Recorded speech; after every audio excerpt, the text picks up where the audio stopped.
بسم اللہ الرحمن الرحیم۔ تمام بھائی اور بہنوں کو السلام علیکم۔ ناظرین گرامی، حضرت ابراہیم علیہ السلام کے بیٹے حضرت اسماعیل علیہ السلام کے 12 بیٹے تھے۔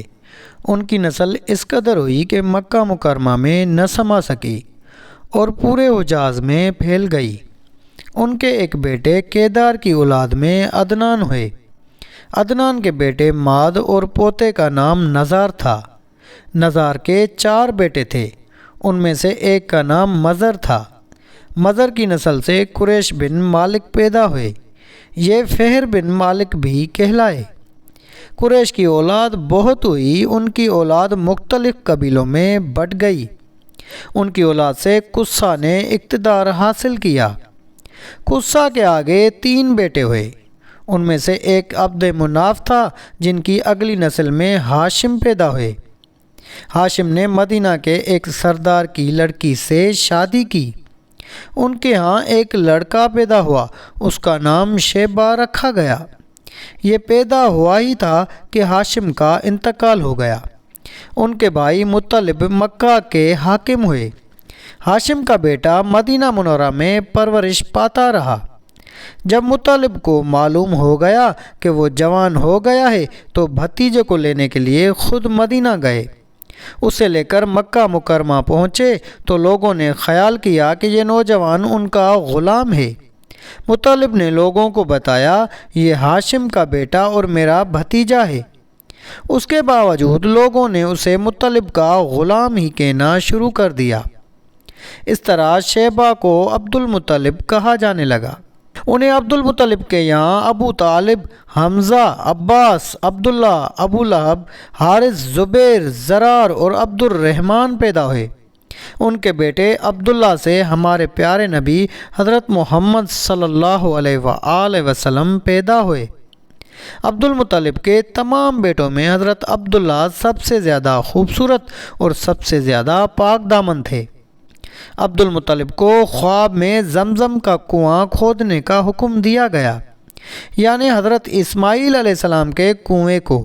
اس کنویں کو قبیلہ جرہم کے سردار مزاز نے پاڑ دیا تھا۔ قبیلہ جرہم کے لوگ اس زمانے میں مکہ کے سردار تھے، بیت اللہ کے نگران تھے۔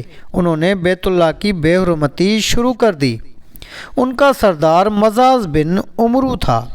وہ اچھا آدمی تھا۔ اس نے اپنے قبیلے کو سمجھایا کہ بیت اللہ کی بے حرمتی نہ کرو، مگر ان پر اثر نہ ہوا۔ جب مزاز نے دیکھا کہ ان پر کوئی اثر نہ ہوتا تو قوم کو اس کے حال پر چھوڑ کر وہاں سے جانے کا فیصلہ کیا۔ اس نے تمام مال و دولت، تلواریں اور زرہیں وغیرہ خانہ کعبہ سے نکال کر زمزم کے کنویں میں ڈال دیں اور مٹی سے اس کو پاڑ دیا۔ کنواں اس سے پہلے ہی خشک ہو چکا تھا، اب اس کا نام و نشان مٹ گیا۔ مدتوں یہ کنواں بند پڑا رہا۔ اس کے بعد بنو خزاعہ نے بنو جرہم کو وہاں سے مار بھگایا۔ بنو خزاعہ اور قصہ کے سرداری کا زمانہ اسی حالت میں گزرا، کنواں بند رہا، یہاں تک کہ قصہ کے بعد عبد المطلب کا زمانہ آ گیا۔ انہوں نے خواب دیکھا۔ خواب میں انہیں زمزم کے کنویں کی جگہ دکھائی گئی اور اس کے کھودنے کا حکم دیا گیا۔ حضرت علی رضی اللہ تعالیٰ عنہ سے روایت ہے کہ عبد المطلب نے بتایا، میں حجر اسود کے مقام پر سو رہا تھا کہ میرے پاس ایک آنے والا آیا۔ اس نے مجھ سے کہا، طیبہ کو کھودو۔ میں نے اس سے پوچھا، طیبہ کیا ہے؟ مگر وہ کچھ بتائے بغیر چلا گیا۔ دوسری طرف رات پھر خواب میں وہی شخص آیا اور کہنے لگا، برہ کو کھودو۔ میں نے پوچھا، برہ کیا ہے؟ وہ کچھ بتائے بغیر چلا گیا۔ تیسری رات میں اپنے بستر پر سو رہا تھا کہ پھر وہ شخص خواب میں آیا۔ اس نے کہا، مظنونہ کو کھودو۔ میں نے پوچھا، مظنونہ کیا ہے؟ وہ بتائے بغیر چلا گیا۔ اس سے اگلی رات میں پھر بستر پر سو رہا تھا کہ وہی شخص پھر آیا اور بولا، زمزم کو کھودو۔ میں نے اس سے پوچھا، زمزم کیا ہے؟ اس بار اس نے کہا، زمزم وہ ہے جس کا پانی کبھی ختم نہیں ہوتا، جو حاجیوں کے بڑے بڑے مجموعوں کو سیراب کرتا ہے۔ عبد المطلب کہتے ہیں، میں نے اس سے پوچھا، یہ کنواں کس جگہ ہے؟ اس نے بتایا جہاں گندگی اور خون پڑا ہے اور کوا ٹھونگے مار رہا ہے۔ دوسرے دن عبد المطلب اپنے بیٹے حارث کے ساتھ وہاں گئے۔ اس وقت ان کے ہاں ایک ہی لڑکا تھا۔ انہوں نے دیکھا وہاں گندگی اور خون پڑا تھا اور ایک کوا ٹھونگے مار رہا تھا۔ اس جگہ کے دونوں طرف بت موجود تھے اور یہ گندگی اور خون دراصل ان بتوں پر قربان کیے جانے والے جانوروں کا تھا۔ پوری نشانی مل گئی تو عبد المطلب کدال لے آئے اور کھدائی کے لیے تیار ہو گئے، لیکن اس وقت قریش وہاں آ پہنچے۔ انہوں نے کہا اللہ کی قسم ہم تمہیں یہاں کھدائی نہیں کرنے دیں گے۔ تم ہمارے ان دونوں بتوں کے درمیان کنواں کھودنا چاہتے ہو جہاں ہم ان کے لیے قربانیاں کرتے ہیں۔ عبد المطلب نے ان کی بات سن کر اپنے بیٹے حارث سے کہا تم ان لوگوں کو میرے قریب نہ آنے دو، میں کھدائی کا کام کرتا رہوں گا، اس لیے کہ مجھے جس کام کا حکم دیا گیا ہے میں اس کو ضرور پورا کروں گا۔ قریش نے جب دیکھا کہ وہ باز آنے والے نہیں تو رک گئے۔ آخر انہوں نے کھدائی شروع کر دی۔ جلدی کنویں کے آثار نظر آنے لگے۔ یہ دیکھ کر انہوں نے اللہ اکبر کا نعرہ لگایا اور پکار اٹھے کہ یہ دیکھو یہ اسماعیل علیہ السلام کی تعمیر ہے۔ جب قریش نے دیکھا انہوں نے کنواں تلاش کر لیا تو ان کے پاس آ گئے اور کہنے لگے عبد المطلب اللہ کی قسم یہ ہمارے باپ اسماعیل علیہ السلام کا کنواں ہے اور اس پر ہمارا بھی حق ہے، اس لیے ہم اس میں تمہارے شریک ہوں گے۔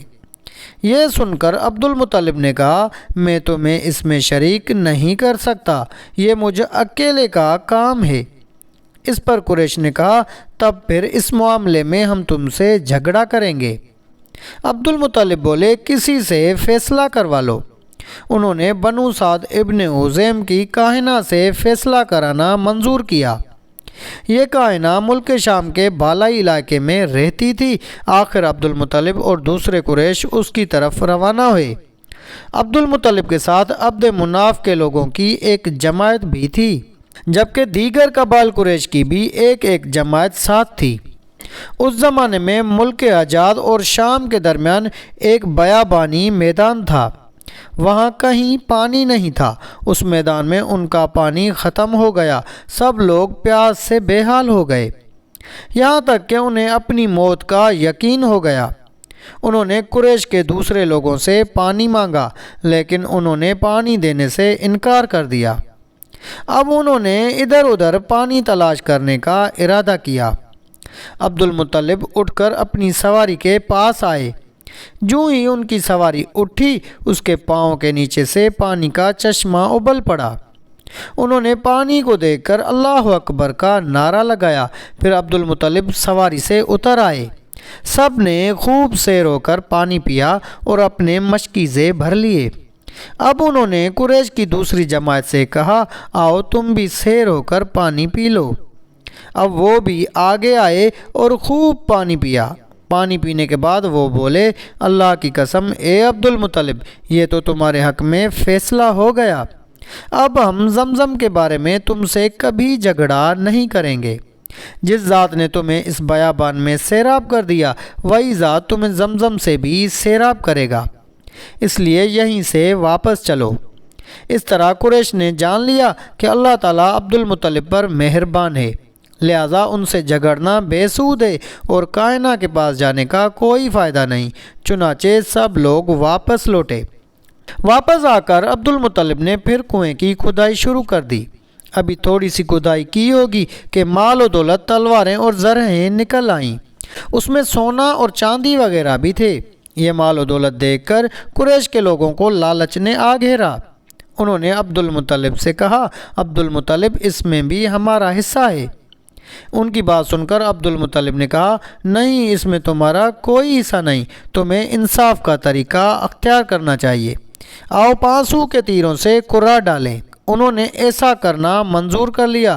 2 تیر کعبے کے نام سے رکھے گئے، 2 عبد المطلب کے نام سے اور 2 قریش کے باقی لوگوں کے نام سے رکھے گئے۔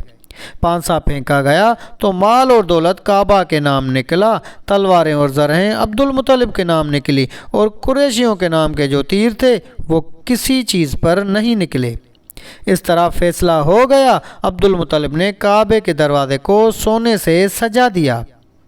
زمزم کی کھدائی سے پہلے عبد المطلب نے دعا مانگی تھی کہ اے اللہ اس کی کھدائی کو مجھ پر آسان کر دے، میں اپنا ایک بیٹا تیرے راستے میں ذبح کروں گا۔ اب جب کہ کنواں نکل آیا تو انہیں خواب میں حکم دیا گیا اپنی منت پوری کرو، یعنی ایک بیٹے کو ذبح کرو۔ تو ناظرین گرامی، یہ تھا زمزم کی کھدائی کا واقعہ۔ امید ہے آپ کو ہماری آج کی ویڈیو پسند آئی ہوگی۔ اگر آپ کو ویڈیو اچھی لگی تو ویڈیو کو لائک کر کے اپنے دوستوں و احباب سے زیادہ شیئر کریں۔ جزاک اللہ۔